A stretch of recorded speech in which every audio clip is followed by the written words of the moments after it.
Shalom. Shalom. Salam damai sejahtera bagimu dan terpujilah nama Tuhan kita Yesus Kristus yang menuntun dan memelihara kita untuk menerima pelayanannya pada minggu ini. Marilah kita mempersiapkan hati kita. Kita bersatu dulu sejenak. Mari kita.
Di dalam nama Allah Bapa dan Anaknya Tuhan Yesus Kristus dan Roh Kudus yang menciptakan langit dan bumi.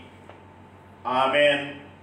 Tetapi oleh Dia kamu berada dalam Kristus Yesus, yang oleh Allah telah menjadi hikmat bagi kita. Ia membenarkan dan menguduskan dan menebus kita. Haleluya. Haleluya.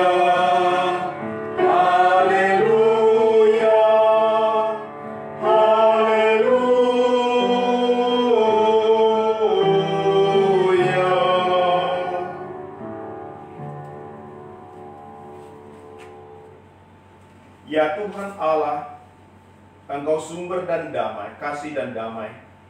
Berilah kami kasih dan damai yang dari Tuhan.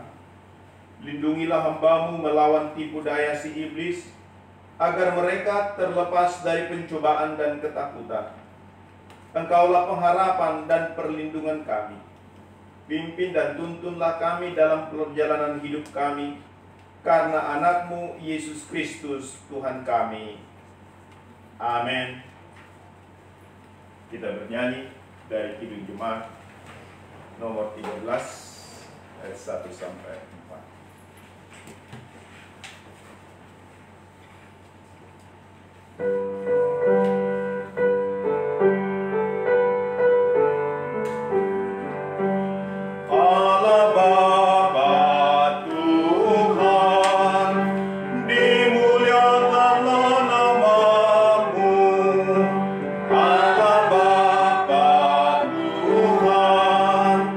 Dimuliakanlah nama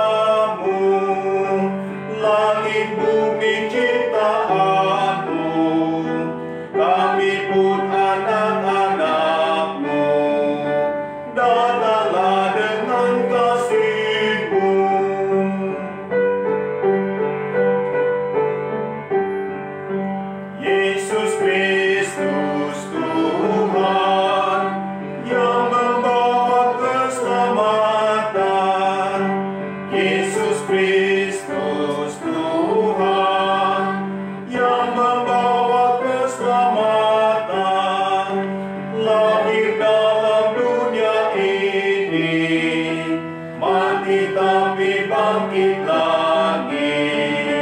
Kaulah juru selamat kami.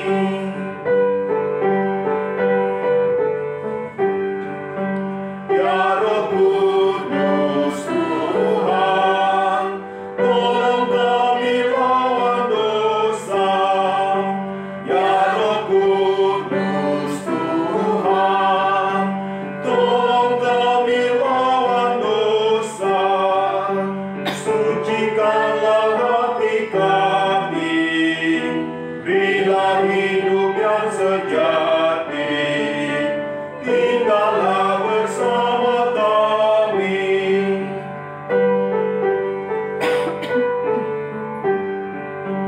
Allah kami yang Esa, Bapa, Putra, dan Roh Kudus. Allah kami yang Esa, Bapa, Putra, dan Roh Kudus. Kami datang menyembah-Mu, memasukkan kuasa-Mu, puji syukur kepada-Mu.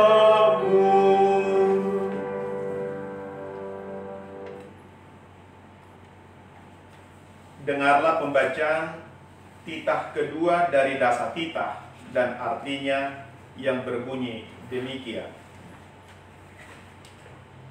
Jangan membuat bagimu patung yang menyerupai apapun yang ada di langit di atas, atau yang ada di bumi di bawah, atau yang ada di dalam air, untuk disembah atau bertakwa kepadanya.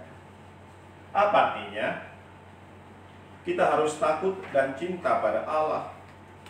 Sebab itu jangan bersembah sujud kepada Allah lain, atau meminta kehidupan daripadanya. Dan jangan memanggil roh-roh atau berkeyakinan kepada tenungan dukun. Dan jangan yakin kepada benda-benda bermana atau saksi. Marilah kita memohon kekuatan dari Tuhan untuk melakukan firman-Nya. Ya Tuhan Allah, berikanlah kami kekuatan untuk melakukan firman-Mu. Amin. Kirim Jemaat 170 ayat 2 dan 3.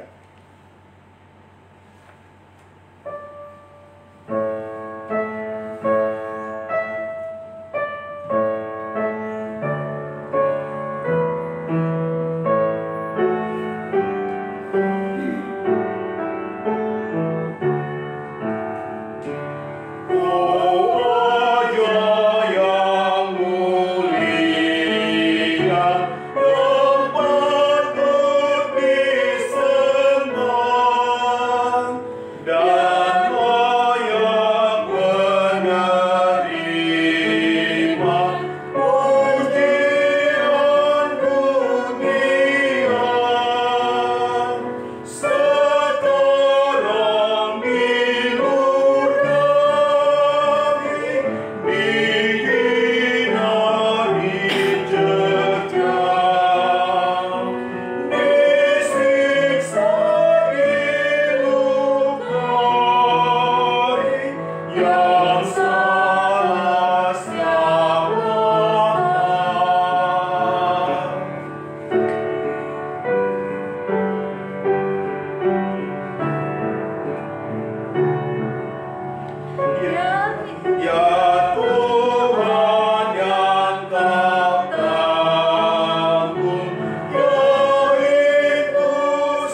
Ingatlah akan dosa-dosamu, sesali dan akuilah di hadapan Tuhan Allah.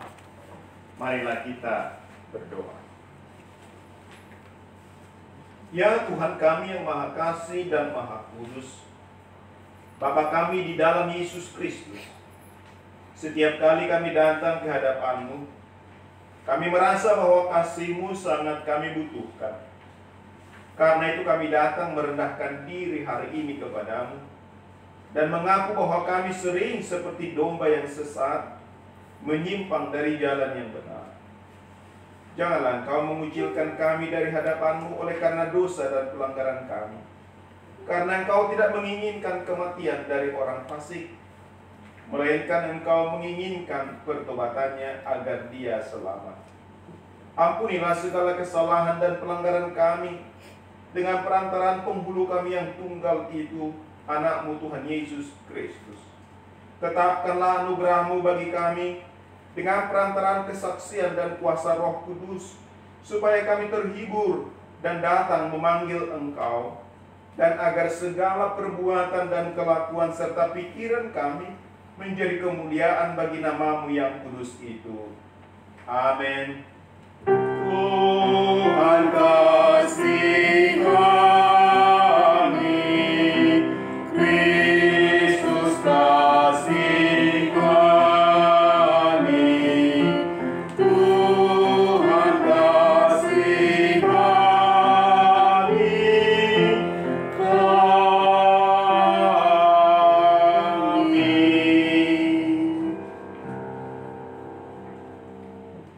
Saya adalah hamba Tuhan yang dipanggil dan dipilihnya dan ditahbiskannya untuk menyampaikan firman-Nya kepada kamu. Percayalah, di dalam nama Allah Bapa dan Anak-Nya Tuhan Yesus Kristus dan Roh Kudus, dosamu sudah diampuni. Mulia bagi Bapa dan Anak-Nya beserta Roh Kudus, lada dari mulanya, sekarang dan sampai selama-lamanya. Amin.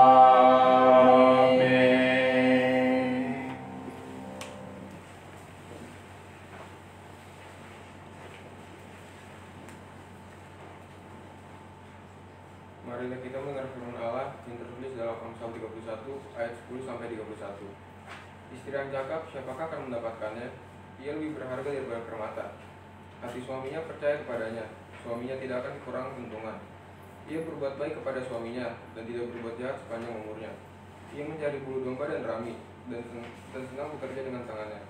Ia serupa kapal-kapal saudagar, dari jauh ia mendatangkan makanannya. Ia bangun kalau masih malam, lalu menyediakan makanan untuk seisi rumahnya, dan membagi-bagikan tugas kepada pelayan-pelayannya perempuan. Ia membeli sebuah ladang yang diingininya, dan dari hasil tangannya kebenanggur ditanaminya.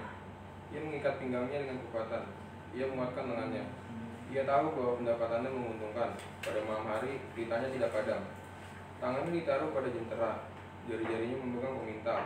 Ia memberikan tangannya kepada yang tertindas, mengulurkan tangannya kepada yang miskin. Ia tidak takut kepada salju untuk isi rumahnya, karena seluruh isi rumahnya berpakaian rangka. Ia membuat bagi dirinya permadani, tentang halus dan kain ungu pakaiannya. Suaminya dikenal di pintu gerbang, kalau ia duduk bersama-sama para tua-tua negeri. Ia membuat pakaian dari lenan dan menjualnya, yang menyerahkan ikat pinggang kepada pedagang. Pakaiannya adalah kekuatan dan kemuliaan. Ia tertawa tentang hari depan. Ia membuka mulutnya dengan hikmat, pengajaran yang lemah lembut ada di lidahnya. Ia mengawasi segala perbuatan rumah tangganya, makanan kemalasan tidak dimakannya. Anak-anaknya bangun dan menyebutnya berbahagia. Pula suaminya memuji dia. Banyak wanita telah berbuat baik, tapi kau melebihi mereka semua. Kemuliaan adalah bohong, dan kecantikan adalah sia-sia. Tetapi istri yang takut akan Tuhan dipuji-puji. Berilah kepadanya bagian dari hasil tangannya, biarlah perbuatannya memuji dia di pintu-pintu gerbang. Inilah firman Tuhan. Syukur Bapa.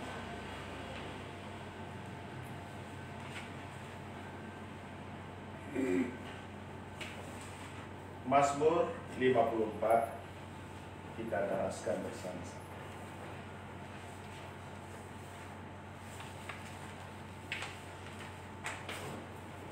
Ya Allah, selamatkanlah aku karena nama-Mu. Berilah keadilan kepadaku karena keperkasaan-Mu.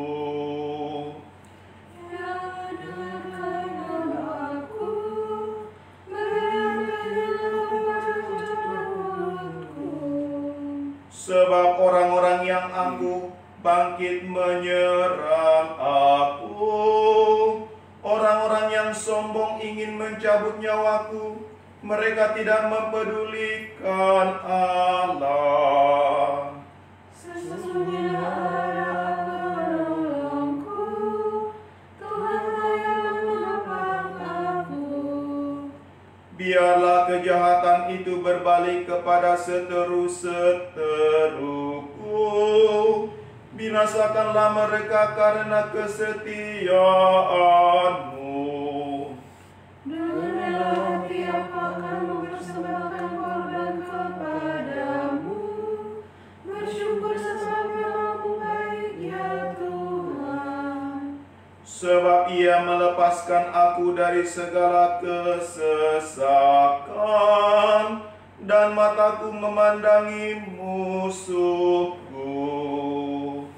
Kemuliaan bagi Bapa dan Anak dan Roh Kudus, dulu sejak permulaan, kini dan selamanya. Amin.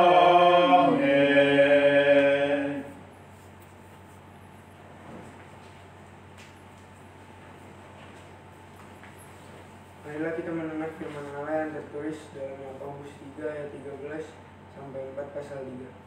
Siapakah di antara kamu yang bijak dan berbudi? Baiklah ia dengan cara hidup yang baik menyatakan perbuatannya oleh hikmat yang lahir dari kelemah lembutan. Jika kamu menaruh perasaan iri hati dan kamu mementingkan diri sendiri, janganlah kamu memegahkan diri dan janganlah berdosa melawan kebenaran. Itu bukanlah hikmat yang datang dari atas, tetapi dari dunia, dari nafsu manusia, dari setan-setan. Sebab di mana ada iri hati dan mementingkan diri sendiri, di situ ada kekacauan dan segala macam perbuatan jahat. Tetapi hikmat yang dari atas adalah pertama-tama murni, selanjutnya pendamai, peramah, penurut, penuh belas kasihan dan buah yang baik, tidak memihak dan tidak munafik, dan buah yang terdiri dari kebenaran ditaburkan dalam damai untuk mereka yang mengadakan damai. Dari manakah datangnya sengketa dan pertengkaran di antara kamu? Bukankah datangnya dari hawa nafsumu yang saling berjuang di dalam tubuhmu? Kamu mengingini sesuatu, tetapi kamu tidak memperolehnya. Lalu kamu membunuh, kamu iri hati, tetapi kamu tidak mencapai tujuanmu. Lalu kamu bertengkar dan kamu berkelahi. Kamu tidak memperoleh apa-apa, karena kamu tidak berdoa.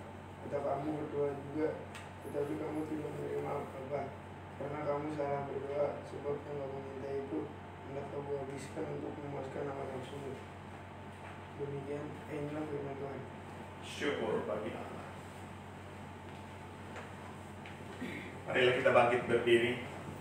Kita menyambut Injil Kristus dengan menyanyikan Evangelium.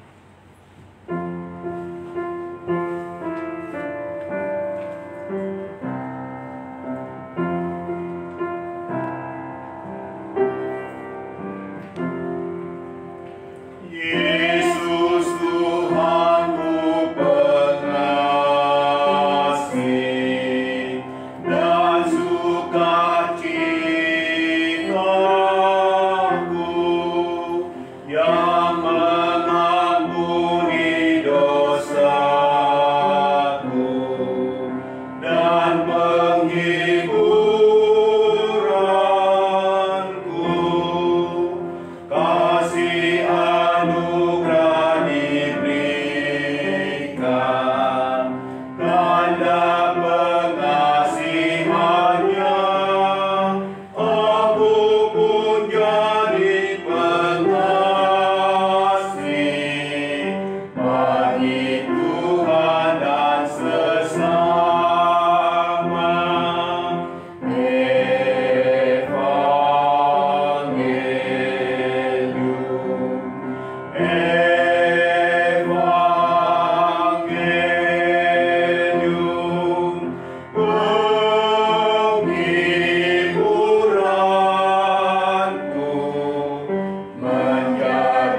menjadi sukacitaku.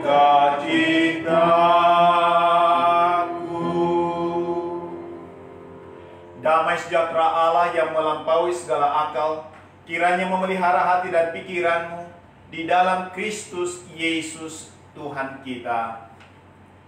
Amin.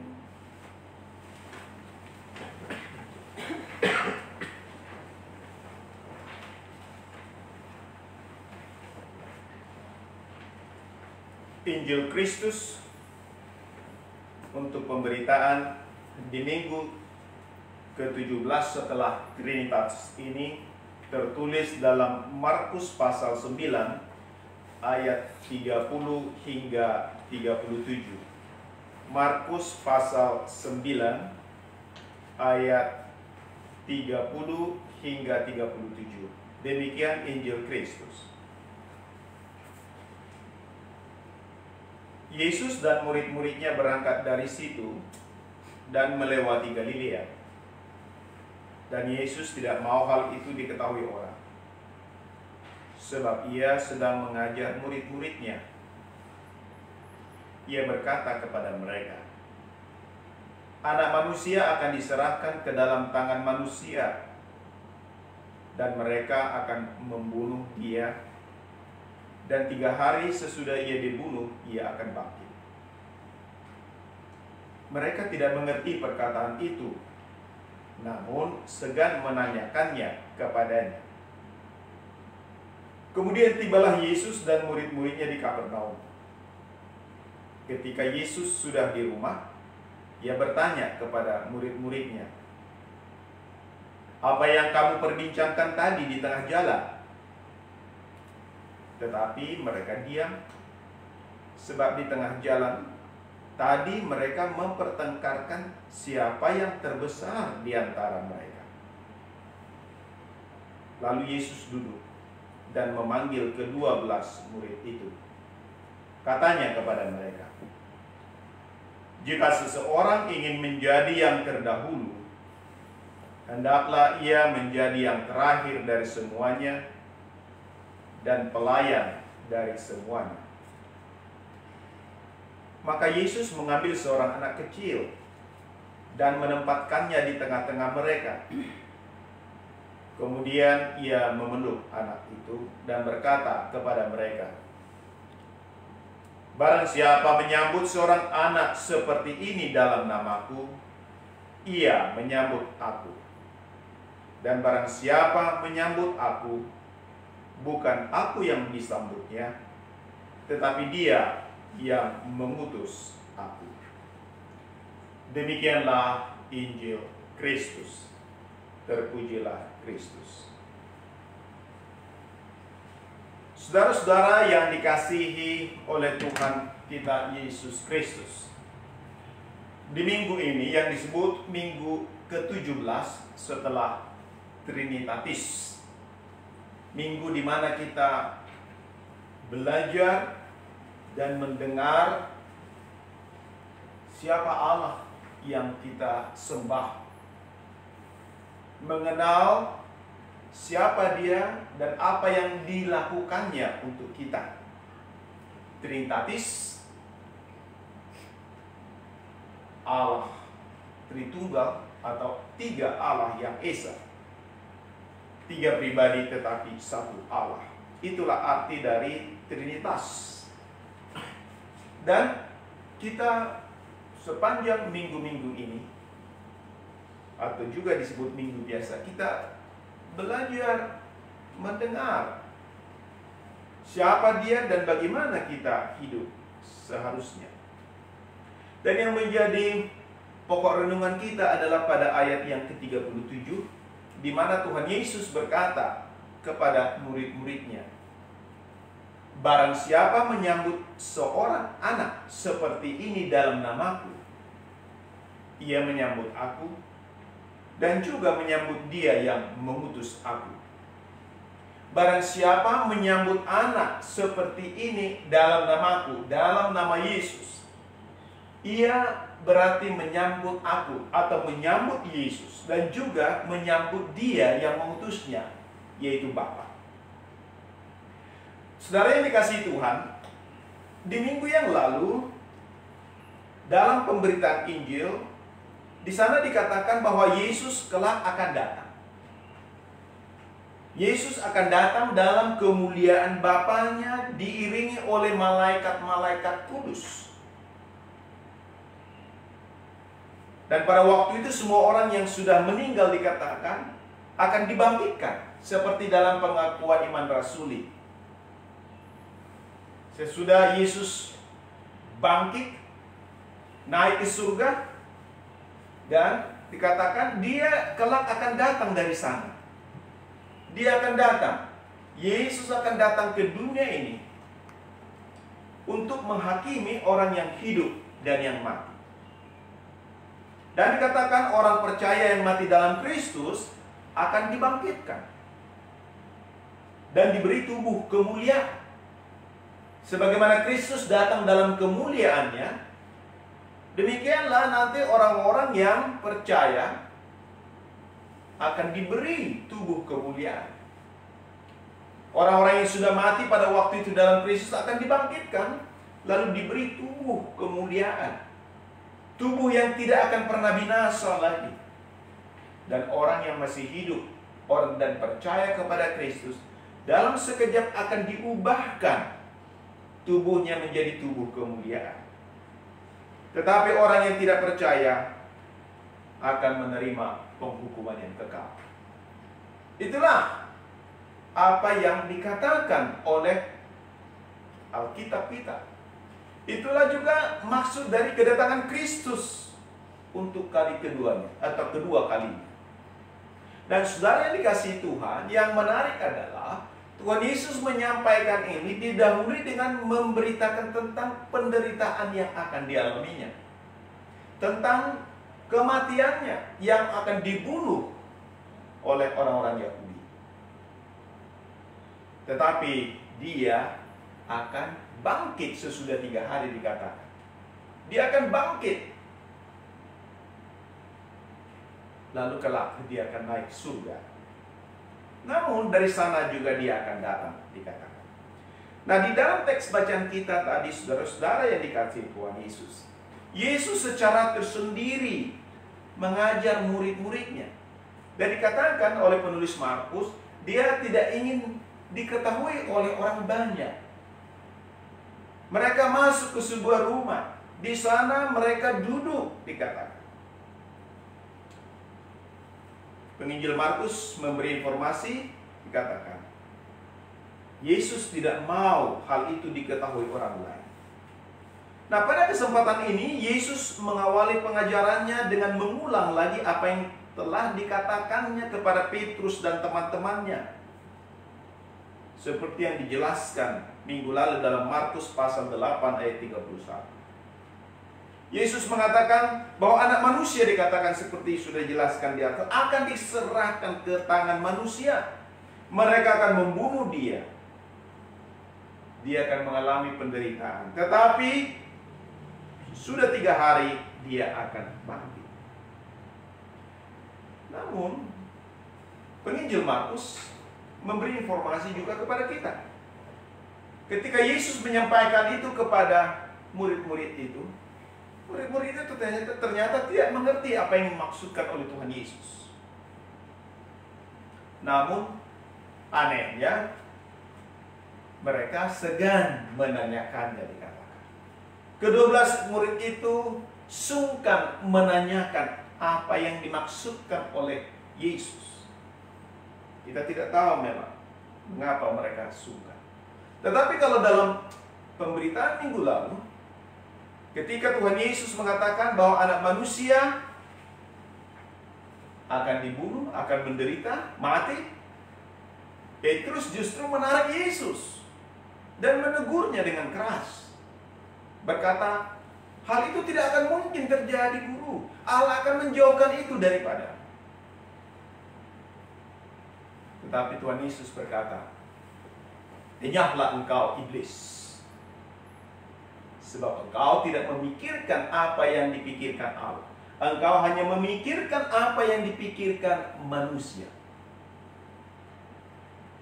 Mungkin oleh karena ditegur oleh Tuhan Yesus dengan keras pada waktu itu. Lalu ini pemberitahuan yang kedua tentang penderitaan yang dialaminya, membuat murid-murid itu tidak berani bertanya lagi. Meskipun mereka tetap dikatakan tidak mengerti apa yang Yesus maksudkan. Nah, saudara yang dikasihi Tuhan Yesus, selanjutnya tibalah Yesus dan murid-muridnya di kota Kapernaum. Dan dikatakan ketika mereka sudah berada di dalam rumah, Yesus menanyakan apa yang mereka perbincangkan di tengah jalan tadi. Tuhan Yesus bertanya, apa yang kamu perbincangkan tadi di tengah jalan? Namun dikatakan tidak ada yang memberi tanggapan. Tidak ada yang memberi jawaban atas pertanyaan Yesus. Mereka dikatakan diam saja. Apa yang kalian perbincangkan tadi? Mereka semua terdiam. Dan saudara yang dikasihi Tuhan, penginjil Markus memberitahu kita juga lagi bahwa mereka sedang mempertengkarkan tentang siapa yang terbesar di antara mereka. Siapa yang paling hebat di antara ke-12 murid itu. Itulah yang mereka perbincangkan. Hingga dikatakan, kalau Markus katakan, mereka mempertengkarkan. Berarti perdebatannya hebat sekali. Antara Petrus dengan Yohanes barangkali. Demikian dengan Thomas, dengan Andreas, dengan Filipus, dengan semua. Saya yang apa yang hebat, saya yang paling besar. Apalagi barangkali Petrus, karena dia mengatakan ketika Yesus tanyakan, menurutmu siapakah aku ini? Apa kata Petrus? Engkau adalah Mesias, anak Allah yang maha tinggi. Dan Tuhan Yesus mengatakan, berbahagia engkau Simon, sebab Bapa-Ku yang menyatakan itu kepadamu, bukan manusia. Siapa yang tidak bangga ketika Petrus, atau bagaimana mungkin Petrus tidak merasa bangga ketika Tuhan Yesus dengan berkata, berbahagialah engkau, Bapa-Ku memberitahukan itu padamu. Ya, Bapa yang kasih tahu itu kepada saya. Jadi saya yang terbesar, saya yang paling hebat. Lalu bisa jadi juga Yohanes, oh bukan begitu Petrus, kan saya yang paling dekat dengan Yesus, saya suka bersandar di bahunya. Dan ingat, kau juga kan bertanya, supaya aku bertanya pada Yesus karena aku dekat padanya. Jadi akulah yang terbesar. Yang lain juga, wah saya yang terbesar. Masih ingat kawan-kawan, saya memberitahu kepada Nathanael bahwa ada Mesias sudah datang. Jadi saya memberitahu tentang Mesias. Masing-masing menonjolkan diri. Nah, kita bisa bayangkan ketika misalnya sekelompok anak-anak sedang berdiskusi, pada akhirnya berdebat. Saya yang paling hebat. Saya bisa ini, aku bisa ini, bisa itu. Ya kan? Akhirnya lama-lama apa yang terjadi? Bukan hanya ribut, tetapi bisa mulai saling tonjok. Seperti itu kan. Itu. Nah, begitulah dikatakan mereka mempertengkarkan. Jadi ketika tiba di rumah, Tuhan Yesus bertanya, apa yang kamu perbincangkan? Menariknya, Tuhan Yesus tidak berkata, kamu tadi kenapa bertengkar? Tidak. Tuhan Yesus bertanya, apa yang kamu perbincangkan? Tuhan Yesus tidak menuding mereka sedang berkelahi atau sedang ribut. Meskipun dia tahu tentunya, tapi dengan apa yang kamu perbincangkan, apa yang kamu bicarakan. Dan Tuhan Yesus pasti tahu bahwa mereka bertengkar. Tetapi dia berkata, apa yang kamu perbincangkan. Saudara yang dikasihi Tuhan, dikatakan tidak seorang pun yang memberi respon, yang menanggapi. Mengapa? Mengapa? Tentu pastilah mereka merasa malu kalau mengatakan yang sebenarnya. Kalau mereka mengatakan, "Guru, tadi kami sedang memperbicarakan siapa yang terbesar di antara kami, siapa yang paling hebat." Tak mungkinlah mengatakan itu, karena bisa jadi akan disemprot oleh Tuhan Yesus ketika ada orang yang menjawab seperti itu. Dengan kata lain akan ditegur dengan keras. Jadi mereka tidak berani menjawab, atau setidaknya mereka hanya merasa malu, sadar, wah, iya, kan Tuhan tidak ada yang begini-begini, tidak mau yang begini-begini, ya kan? Tidak mungkinlah mereka mengucapkan.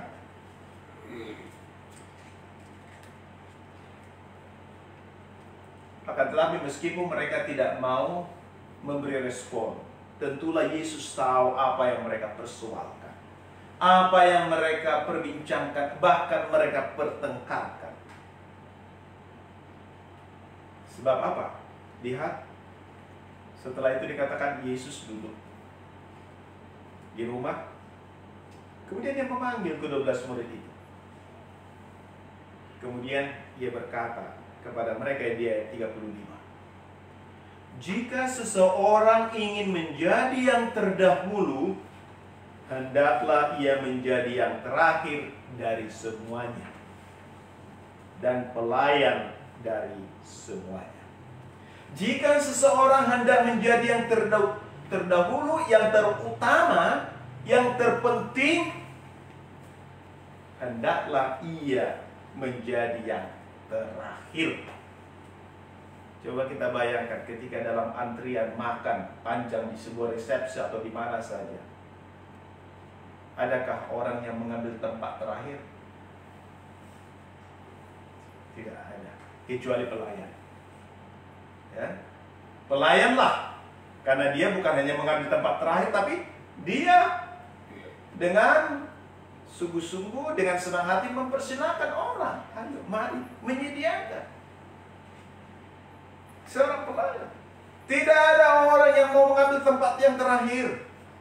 Tetapi lihatlah apa yang Tuhan Yesus katakan. Barang siapa ingin yang terdahulu, yang terutama, terpenting, hendaklah yang menjadi yang terakhir. Dan yang terakhir artinya menjadi pelayan.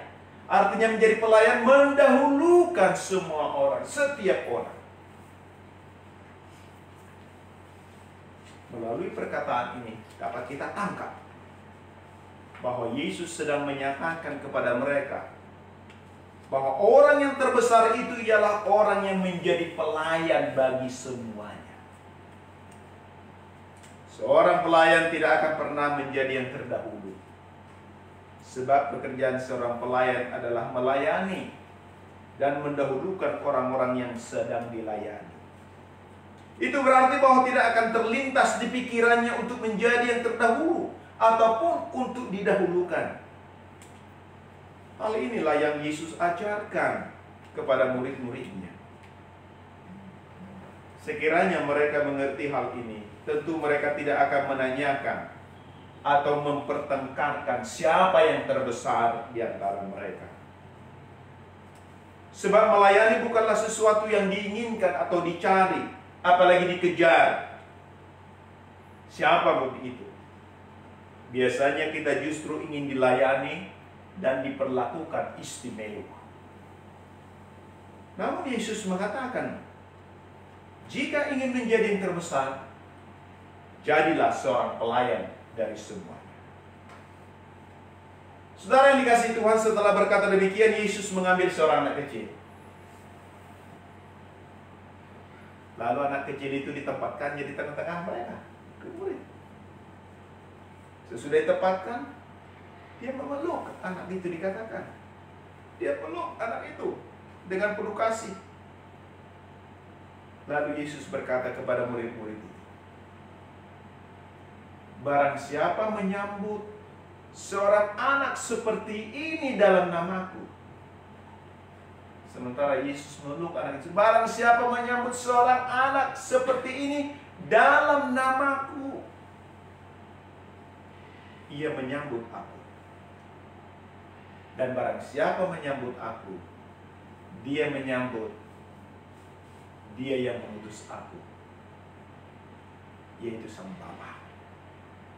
Yesus mengatakan, siapa menyambut anak seperti ini dalam namaku, ia menyambut aku. Anak. Tentu timbul pertanyaan, saudara-saudara yang dikasihi Tuhan, apa hubungannya hal menyambut seorang anak kecil dengan perkataan yang Yesus sampaikan kepada murid-murid itu? Apa hubungannya dengan memeluk seorang anak, menyambut anak, dengan apa yang dipersuapkan oleh murid-murid? Tentu kita bertanya, saudara yang dikasihi Tuhan, bukankah Yesus sedang mengajarkan tentang hal menjadi seorang pelayan? Apa hubungannya antara menjadi seorang pelayan dengan anak kecil? Apakah karena anak-anak biasanya memiliki sikap yang polos, jujur, dan apa adanya, sehingga demikianlah seharusnya murid-murid itu berpikir dan bersikap? Mungkin kita berpikir seperti itu. Tetapi jika kita mengamati bacaan kita, teks bacaan firman Tuhan tadi, kita mengamati lebih jauh, tampaknya tidak seperti itu yang Yesus maksudkan. Tidak seperti menjadi orang yang jujur, polos, apa adanya, bukan itu. Meskipun seorang anak pada dasarnya seperti itu. Mengapa bukan itu? Sebab Yesus mengatakan bahwa orang yang menyambut seorang anak seperti ini dalam namaku, dia tidak katakan orang yang bersikap seperti anak ini, tidak dikatakan. Orang yang memiliki sikap yang jujur, polos, apa adanya, tidak Yesus katakan. Tetapi orang yang menyambut, memeluk anak itu dikatakan. Dan dikatakan, orang yang menyambut anak seperti ini, dia menyambut Yesus, yaitu Bapa di surga. Jadi yang Yesus katakan di sini bukanlah hal menjadi seperti anak kecil, tetapi hal menyambut anak kecil. Dan ketika Yesus mengambil anak itu, dikatakan dia memeluknya. Dan ketika dia memeluknya, dia sedang menunjukkan atau mengajar murid-murid itu bagaimana seharusnya bersikap terhadap seorang anak, yakni dengan menunjukkan kasih kepadanya. Menunjukkan kasih kepada seorang anak. Tentu kita akan bertanya, apa hubungannya hal mengasihi anak dengan hal menjadi pelayan? Kita tahu bahwa pada dasarnya setiap orang memiliki kecenderungan untuk memiliki sikap egois, menonjolkan diri, bahkan mementingkan diri. Bagi anak-anak, hal seperti itu adalah biasa terjadi, bukan? Apalagi yang berumur 1, 2 tahun, 3 tahun, 4 tahun. Ketika bermain, masing-masing cenderung menunjukkan egoismenya, bukan? Bahkan ketika misalnya mamanya atau bapaknya membeli sesuatu pada adiknya, kakaknya, bisa cemburu. Atau sebaliknya, adiknya bisa cemburu, bisa marah. Atau kalaupun sudah sama-sama dibeli, lalu ketika bermain, kemudian ingin menunjukkan kepintaran, kecerdasan, kehebatan masing-masing, lalu ketika yang seorang menang, bisa yang kalah tidak menerima. Apalagi kalau diperlakukan dengan curang atau dianggap tidak adil. Wah, itu terjadi pertengkaran, bukan? Ribut. Dan bisa hanya baku pukul. Hanya karena bermain. Main petak umpet misalnya. Anak-anak. Lalu dilihat curang-curang, tidak adil. Maka bisa terjadi adu mulut. Dan ketika yang dikatakan curang mengatakan, oh enggak, saya enggak curang. Karena dia tidak mau dituduh. Akhirnya bisa pukul. Kalau main bar sembarang, tuduh aja. Itu biasa terjadi di anak-anak, bukan? Karena memang dalam pertumbuhannya. Dan saudara-saudara yang dikasihi Tuhan, dikatakan tidak jarang anak-anak bertengkar dengan kakaknya, ataupun adiknya, ataupun dengan temannya. Dan saudara-saudara, itu adalah hal yang biasa di antara anak. Jadi saudara-saudara dikasihi Tuhan, ketika Tuhan Yesus menempatkan anak itu di tengah-tengah mereka, murid-murid, dan berkata, dia sedang berkata, "Hei, murid-muridku, kamu itu sesungguhnya kekanak-kanakan. Ketika kamu bertengkar, ketika kamu mempersoalkan siapa yang terbesar di antara kamu, kamu itu bersikap kekanak-kanakan. Karena ingin menonjolkan diri masing-masing, menunjukkan kehebatannya. Kekanak-kanakan. Jadi pertengkaran itu selalu menunjukkan sikap kekanak-kanakan. Karena selalu ingin membenarkan diri, menonjolkan diri, membentingkan diri. Demikianlah terjadi, kita lihat di mana-mana konflik di dunia ini. Mulai dari skop yang terkecil di antara anak-anak kita, lalu kakak beradik, kemudian suami istri, demikian juga di tempat kerja, di dalam pemerintahan, di mana saja.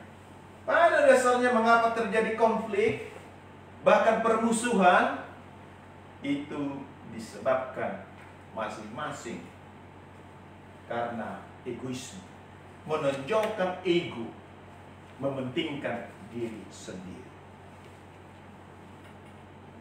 Demikian pula kan, kalau terjadi dalam rumah tangga, bahkan sampai akhirnya perceraian, disebabkan oleh karena egoisme, merasa paling benar. Nah, saudara-saudara yang dikasihi Tuhan, demikianlah ke-12 murid itu yang disebut rasul bertengkar, bersikap kekanak-kanakan. Lalu apa hubungannya ketika Tuhan Yesus membawa anak kecil itu? Tadi yang pertama adalah untuk menunjukkan seperti inilah kamu. Karena tadi ketika Tuhan Yesus bertanya, apa yang kamu perbincangkan, tidak ada yang menjawab. Tidak ada yang berani. Tetapi Tuhan Yesus tahu. Lalu untuk mengingatkan atau untuk menegur mereka, dia menjadi seorang anak kecil. Dia tidak bicara, kamu harus seperti ini. Tidak. Tetapi dia memeluk anak itu sambil berkata, barang siapa menyambut seorang anak kecil dalam namaku, dia menyambut aku dan Bapa. Yang pertama tadi katakan, Yesus mengajar mereka bahwa mereka sesungguhnya dengan pertengkaran itu menunjukkan sikap kekanak-kanakan. Akan tetapi, meskipun kamu bersikap kekanak-kanakan, Tuhan Yesus berkata kepada mereka, seperti aku memeluk anak ini. Orang yang menyambut anak seperti ini dalam namaku, dia menyambut aku. Artinya begini, sekalipun kamu bersikap kekanak-kanakan, tetapi sekarang seperti aku menyambut anak kecil ini, demikianlah kamu seharusnya menyambut setiap orang. Seharusnya demikianlah juga antara Petrus dan Yohanes, dengan Andreas, dengan Filipus, dengan Yakobus. Kamu tadi sudah bertengkar, menonjolkan diri, tapi aku berkata, karena kamu kanak-kanak dan aku mengasihi setiap orang, mengasihi anak-anak seperti ini, demikianlah kamu seharusnya saling menerima, saling mengampuni. Itulah yang Tuhan Yesus ajarkan kepada mereka. Dan barang siapa menerima anak dalam namaku, maka dia menyambut aku. Dan itu berarti juga dia menyambut Bapa yang mengutus aku. Demikianlah kita, saudara-saudara yang dikasihi Tuhan, diajar Tuhan Yesus. Betapapun kelakuan anak kita, betapapun sikap istri ataupun anak, adik, kakak, teman sekerja atau siapa saja, kita harus terus menyambut mereka, saling menyambut seperti Kristus menyambut setiap orang. Kasih yang dalam. Dan itu berarti berbicara tentang pengampunan, berbicara kasih satu dengan yang lain. Saudara-saudara yang dikasihi Tuhan Yesus, mungkin kita akan berkata, bagaimana mungkin aku mampu berbuat seperti Yesus? Menyambut dan mengasihi orang-orang yang telah bersikap kekanak-kanakan, orang-orang yang hanya memikirkan kepentingannya, keinginannya, ambisinya, dan sebagainya. Orang-orang itu telah menyakiti aku, memfitnahku, menyingkirkanku, dan sama sekali tidak mempedulikan aku. Bagaimana mungkin aku bisa bersikap baik atau mengasihi mereka? Benar, kita memang tidak sanggup. Sebab kita adalah manusia berdosa. Manusia lama masih melekat pada diri kita. Dan masih terus berusaha. Manusia lama itu terus berusaha menghalangi agar kita seperti yang dikatakan dalam doa Bapa kami. Bapa kami yang di surga, dikuduskanlah namamu, datanglah kerajaanmu, jadilah kehendakmu. Iblis terus berusaha menghalangi kita agar tidak menguduskan nama Tuhan. Dia akan terus merintangi kita agar tidak datang kerajaan Allah pada diri kita. Dia akan terus mencari jalan agar kehendak Allah tidak terjadi dalam hidup kita. Akan terus menerus iblis bekerja kedagingan kita, dan iblis bekerja melalui daging kita, yaitu yang egois tadi, mementingkan diri dan sebagainya.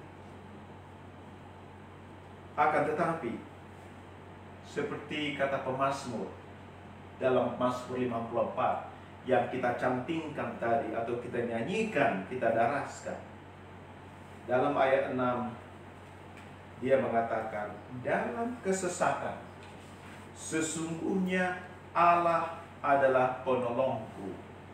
Tuhanlah yang menopang aku, kata pemazmur. Dan ini dikatakannya ketika dia dalam kesesatan, ketika dia teraniaya, ketika dia dijahati oleh orang-orang. Bahkan dengan keyakinan penuh pemazmur mengatakan bahwa Tuhan telah melepaskan dia dari segala kesesatan. Ayat 9a. Namun, bagaimana keyakinan itu bisa muncul di dalam diri pemazmur? Bagaimana hal itu bisa terjadi? Dikatakan oleh karena kebaikan Tuhan yang melayani dia. Oleh karena kebaikan Tuhan melayani pemazmur.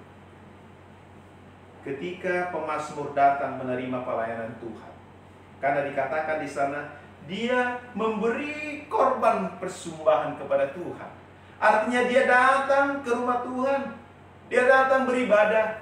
Dan kalau kita datang beribadah, itu berarti kita datang untuk dilayani oleh Tuhan. Tuhan yang melayani kita. Dia melayani kita melalui firman-Nya. Dan itu sebabnya kita perlu dan harus hadir menerima pelayanan Tuhan. Firman yang keempat berkata, ingatlah dan kuduskanlah hari Sabat.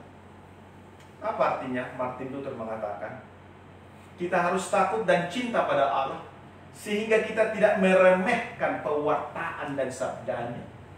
Kita tidak meremehkan pewartaan firman-Nya, melainkan menghormatinya, mendengarkan dan dengan senang hati mempelajarinya. Firman. Sebab firman itulah, melalui firman itulah kita dilayani oleh Tuhan. Melalui firman itulah pemazmur dilayani oleh Tuhan. Seperti Kristus yang datang kepada murid-murid. Dikatakan, dia peluk anak itu.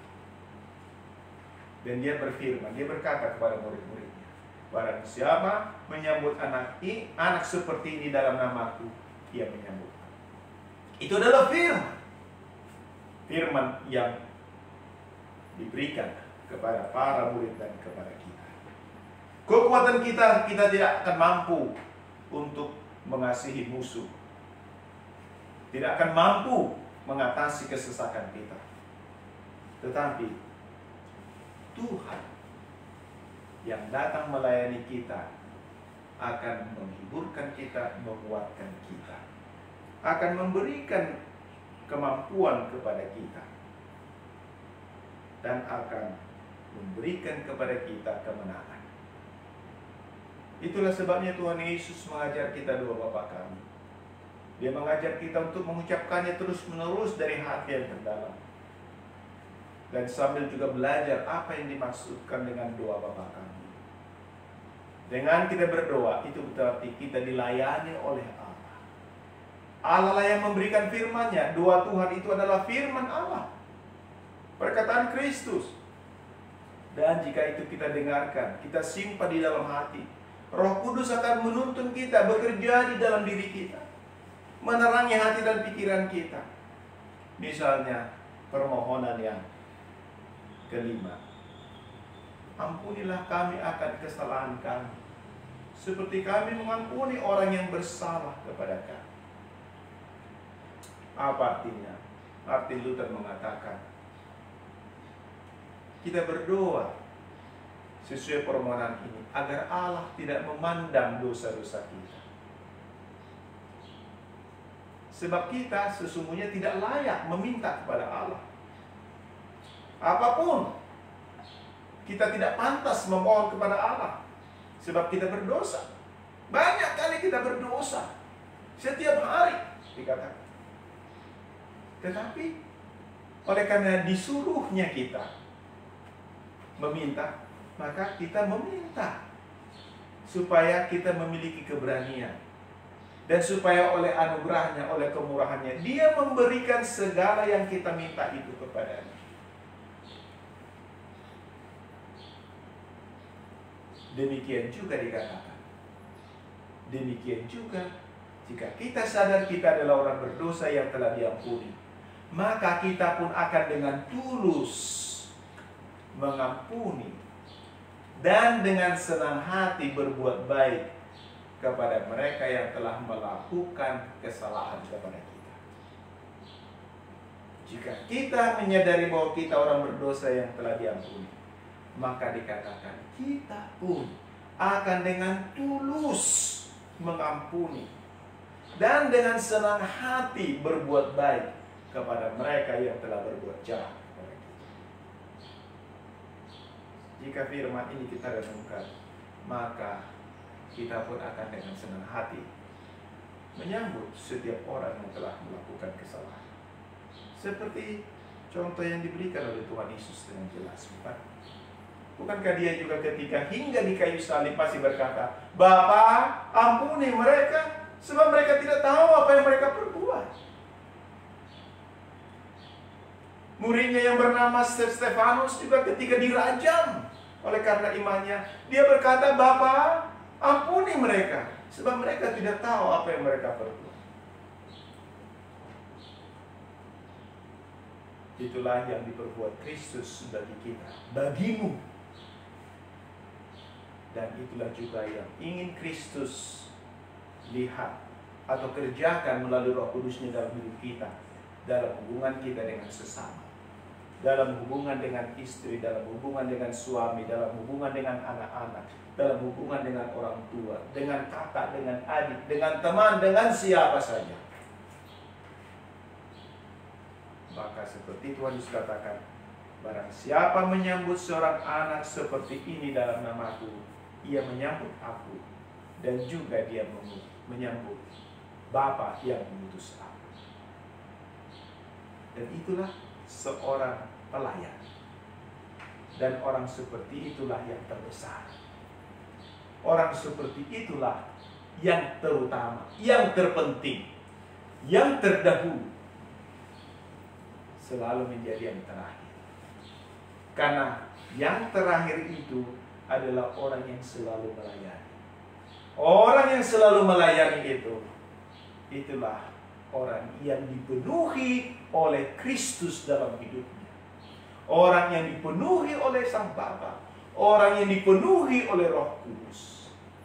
Dan itu sudah kita terima juga karyanya itu melalui baptisan yang kita terima. Ketika kita dibaptis dalam nama Bapa dan Anak dan Roh Kudus, kita dipenuhi oleh Allah Tritunggal. Kita dihapuskan dari segala dosa kita, diciptakan menjadi manusia baru. Kita menjadi manusia baru sungguh-sungguh. Meskipun manusia lama memang masih melekat. Karena manusia lama masih melekat, itu sebabnya kita harus terus hidup dalam baptisan kita. Dan hidup dalam baptisan artinya mati terhadap dosa setiap hari. Ditenggelamkan, selalu mengaku salah ketika dia berbuat salah terhadap siapapun. Selalu bersedia mengampuni terhadap setiap orang yang berbuat salah pada kita. Bukan menyimpan kesalahan orang lain, apalagi dendam kepada orang lain. Karena itu berarti kita tidak mengizinkan Roh Kudus berdiam di dalam hidup kita. Itu berarti kita tidak menyambut seorang anak seperti Kristus, yang artinya kita tidak menyambut setiap orang sebagaimana Kristus menyambut mereka. Kita dikatakan tidak mampu melakukan itu memang. Oleh karena itulah Kristus datang menyelamatkan kita, memperbarui kita tiap-tiap hari. Dan itu sebabnya juga kita harus datang dilayani olehnya tiap-tiap hari dalam doa. Ketika bangun pagi, Martin Luther katakan, berdoalah dan buatlah tanda salib dalam nama Bapa, Anak, dan Roh Kudus. Artinya untuk mengingatkan engkau bahwa engkau telah dibaptis dalam nama Allah Tritunggal. Dan itu bahwa engkau telah disampuni dosamu, engkau telah diselamatkan. Dan itu juga berarti bahwa setiap hari ketika engkau menghadapi dunia ini, ketika engkau memulai aktivitasmu, pekerjaanmu, sekolahmu, atau apa saja, ingat, dunia kedaginganmu selalu hendak menghancurkan hidup. Karena itu ingat selalu akan baptisanmu, mati terhadap dosa. Kalau engkau berbuat salah kepada temanmu, akui, minta pengampunan, minta maaf. Dan kalau temanmu juga melakukan hal yang sama, ampuni dia. Itulah artinya hidup di dalam baptisan kita, di dalam Kristus. Dengan demikian, hidup kita diperbarui tiap-tiap hari. Dan hidup kita akan penuh dengan sukacita. Meskipun ada banyak tantangan, ada banyak rintangan, dan ada masalah. Dalam nama Bapa dan Anak dan Roh Kudus. Amin. Marilah kita bangkit berdiri bersama-sama orang percaya di seluruh dunia. Marilah kita mengaku iman kepercayaan kita dengan mengucapkan pengakuan iman rasuli dengan berkata demikian. Aku percaya kepada Allah, Bapa yang Maha Kuasa, pencipta langit dan bumi, dan kepada Yesus Kristus, Anaknya yang tunggal, Tuhan kita, yang dikandung dari Roh Kudus, lahir dari anak darah Maria, yang menderita sengsara di bawah pemerintahan Pontius Pilatus, disalibkan, mati dan dikuburkan, turun ke dalam kerajaan maut.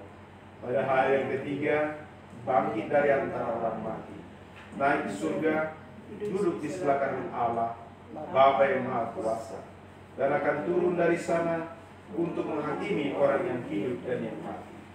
Aku percaya kepada Roh Kudus, gereja Kristen yang kudus, persekutuan orang-orang kudus, pengampunan dosa, kebangkitan daging, dan hidup yang kekal. Amin.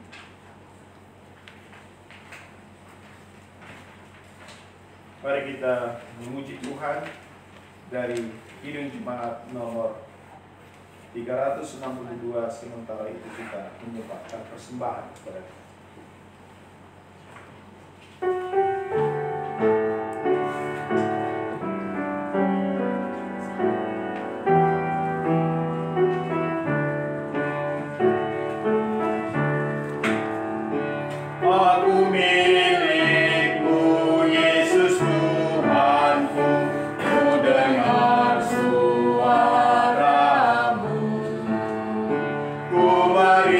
Merindukan dan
dalam doaku sungguh akrabnya bersekutu denganmu.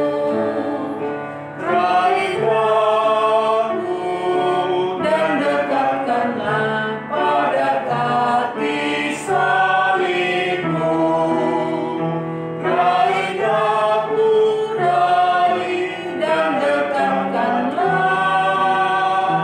ke sisimu Tuhanku.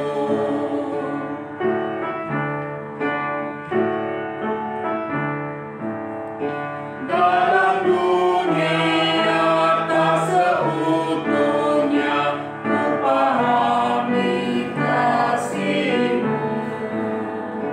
Sukacita pun barulah lengkap bila ku di rumah-Mu. Raih aku dan dekatkanlah pada kaki salib-Mu. Raih aku, raih dan dekatkanlah ke sisi-Mu Tuhanku.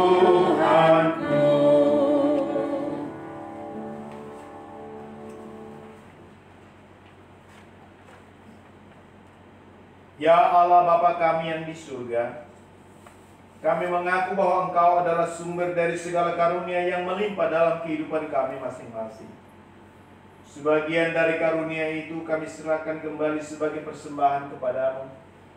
Terimalah dan berkatilah persembahan umat-Mu ini, agar dapat kami pergunakan untuk pekerjaan dan pelayanan kerajaan Tuhan di dunia ini. Bukalah hati kami untuk mengenal betapa banyak berkat dan karunia yang kami peroleh dari Tuhan, supaya kami senantiasa bersyukur kepadamu di dalam nama Yesus Kristus Tuhan kami. Amin.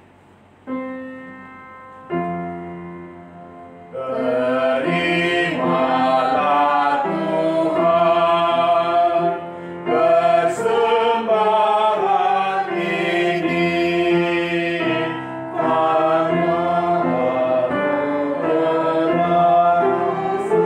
seluruh hidupku. Amin.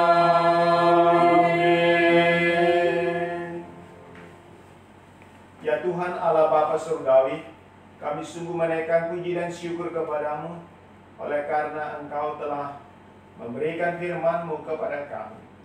Tuhan, kami berdoa, berilah kami Roh Kudus-Mu ya Tuhan, supaya kami dapat menyambut setiap orang seperti menyambut anak kecil yang kekasih, sebagaimana Kristus menyambut setiap orang, agar kami Tuhan mampu menyambut, mengasihi, mengampuni setiap orang oleh anugerah-Mu. Sebab dengan begitulah kami Tuhan menyambut Engkau dan juga menyambut Sang Bapa yang mengutus anak-Mu Yesus Kristus. Tuhan, biarlah Roh Kudus-Mu menguasai hati dan pikiran kami, menuntun kami, menerangi hati dan pikiran kami, sehingga Tuhan, kami boleh bebas dari segala pergumulan yang membebani kami, pikiran yang terus menekan kami, oleh karena masalah, oleh karena persoalan, oleh karena konflik dengan siapapun. Tuhan, kasihanilah kami. Bapa di surga, dengarlah permohonan kami di dalam anak-Mu Yesus Kristus Tuhan kami yang hidup, yang memerintah bersama Engkau dan Roh Kudus, Allah yang Esa, dulu sejak permulaan, kini dan selamanya. Amin. Ya Tuhan, kami juga berdoa saat ini untuk bangsa dan negara kami. Kami berdoa untuk Presiden kami Joko Widodo dan semua aparat Tuhan yang membantu dia dalam menjalani tugas dan tanggung jawabnya untuk mengusahakan kesejahteraan di tengah-tengah bangsa kami dan bagi seluruh rakyat bangsa Indonesia. Berkati hamba-Mu, berkati semua Tuhan para pemimpin kami. Tolong kami juga Tuhan, supaya kami senantiasa Tuhan dengan setia mendukung mereka, sehingga Tuhan tercipta kemajuan di tengah-tengah bangsa kami. Kami juga berdoa ya Tuhan untuk pandemi COVID-19 yang masih terus Tuhan melanda Indonesia bahkan dunia ini. Kiranya Engkau menolong supaya Pak aparat yang menangani ini Tuhan, para dokter, para perawat, bahkan tenaga administrasi, agar mereka Tuhan mampukan dalam menjalankan tugas mereka untuk mengatasi pandemi yang masih terjadi saat ini. Berkatilah ya Bapa, setiap usaha yang dilakukan supaya membawa keberhasilan. Tuhan, kami juga berdoa untuk gerejamu yang ada di dunia ini. Berkatilah ya Bapa, hamba-hambamu yang melayani, agar mereka menjalankan tugas mereka dengan sepenuh hati, dengan terus memberitakan Injil-Mu, berita pengampunan dari Allah melalui Kristus, sehingga Tuhan tercipta damai sejahtera dimanapun. Kami berdoa Tuhan untuk para pemimpin gereja-Mu, kami berdoa untuk para bishop, untuk pengurus, untuk siapa saja Tuhan menjadi pemimpin di gereja-Mu. Tuhan, berilah mereka hikmat, berilah mereka kemampuan untuk terus Tuhan mengawasi setiap pekerjaan yang ada di gereja, agar tidak menyimpang, agar tidak menuju kesesatan. Tetapi Tuhan, gereja-Mu terus terpelihara oleh Roh Kudus-Mu melalui para pelayan-Mu yang menyampaikan firman-Mu di tengah jemaat. Tuhan, kami berdoa Tuhan untuk saudara-saudara kami, anggota jemaat-Mu atau siapa saja yang mungkin mengalami pergumulan saat ini, baik oleh karena sakit penyakit. Kami mohon anugerah, biarlah Tuhan menjamah dan menyembuhkan mereka ya Tuhan. Mereka yang dalam kesulitan dalam berbagai hal, baik dalam hal ekonomi, dalam usaha, Tuhan kasihani mereka. Biarlah Tuhan menopang, biarlah Tuhan memberkati mereka ya Bapa. Tuhan, kami menyerahkan setiap orang ke dalam tangan pemeliharaan. Kami juga berdoa ya Tuhan untuk saudara-saudara kami yang sedang mungkin mengalami pergumulan dalam kehidupan rumah tangga. Biarlah Tuhan turun atas mereka, menaungi mereka, dan memberikan damai sejahtera bagi mereka. Tuhan, kami juga secara khusus berdoa untuk keluarga adik kami yang ada di sini. Tuhan memberkati mereka, keluarga Raja Putri, memberkati dalam kehidupan rumah tangga, dalam usaha mereka, dalam anak-anak mereka. Dan biarlah Engkau yang selalu Tuhan sandaran mereka dalam kehidupan mereka. Tuhan, berikan segala kelancaran dalam segala usaha. Berikan Tuhan berkat-Mu dalam setiap kehidupan mereka. Bapa surgawi, kami juga berdoa ya Tuhan, untuk saudara-saudara kami yang ada di tempat yang jauh, dimanapun mereka berada Tuhan, ada di Papua, ada di Toba, ada di Surabaya, dan ada di banyak tempat di Jabodetabek ini. Kiranya Tuhan juga memelihara dan melindungi kami. Tolong kami untuk senantiasa Tuhan dapat saling mengampuni dan saling mengasihi. Tuhan, inilah permohonan kami. Dengarlah ya Bapa. Yang kami naikkan hanya di dalam nama anak-Mu Yesus Kristus, Tuhan dan Juru Selamat kami yang hidup, yang telah mengajak kami berdoa. Bapa kami yang di surga, dikuduskanlah nama-Mu, datanglah kerajaan-Mu, jadilah kehendak-Mu di bumi seperti di surga. Berikanlah kami pada hari ini makanan kami yang secukupnya, dan ampunilah kami akan kesalahan kami, seperti kami juga mengampuni orang yang bersalah pada kami. Dan janganlah membawa kami ke dalam pencobaan, tetapi lepaskanlah kami dari yang jahat. Karena Engkau punya kerajaan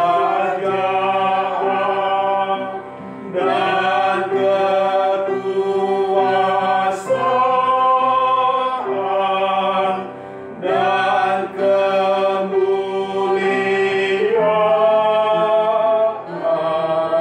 sampai selama-lamanya.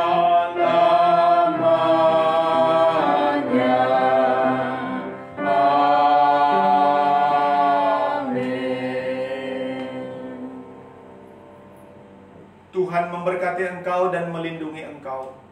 Tuhan menyinari engkau dengan wajah-Nya dan memberi engkau kasih karunia. Tuhan menghadapkan wajah-Nya kepadamu dan memberi engkau damai sejahtera. Amin.